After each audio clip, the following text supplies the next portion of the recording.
అందరికీ నమస్కారం. ఇక్కడికి వచ్చిన మిత్రులకు, శ్రేయోభిలాషులకు, ప్రింట్ అండ్ ఎలక్ట్రానిక్ మీడియా సోదరులకు, అతిథులకు నా హృదయపూర్వక నమస్కారాలు.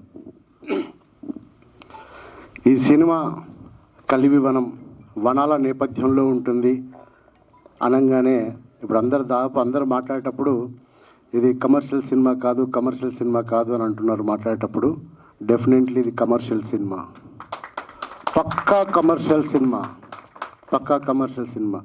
ఎట్లా కమర్షియల్ సినిమా అంటే ఒక మనిషిని హత్తుకుంటుంది, ఒక హృదయానికి టచ్ చేస్తుంది. ప్రతి మనిషి దీన్ని చూసి వాళ్ళ మెదడులో ఒక ఆలోచన రేపెత్తుతుంది.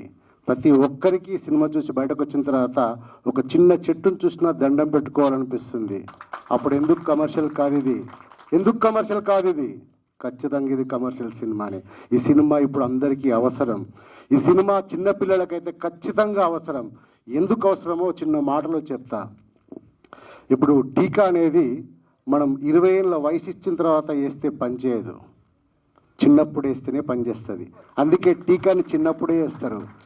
ఇది కూడా ఈ ప్రకృతి పరిరక్షణ గురించి చిన్నప్పుడు పిల్లల మెదడులో నాటితేనే అది వాళ్ళతో పాటు పెరిగి పెద్దదవుతుంది.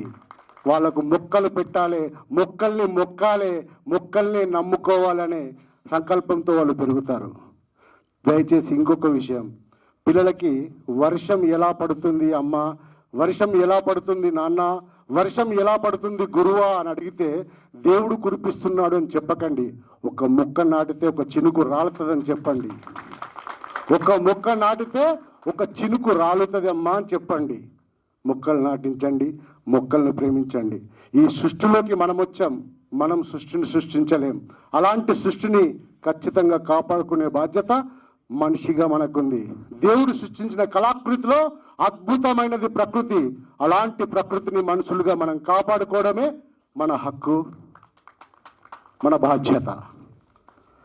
దయచేసి చెట్టును ప్రేమించండి. ఈ కలివివనం సినిమాకి నా టీం అందరినీ పరిచయం చేయాలి. కోఆర్డినేటర్ సురేష్ గారు.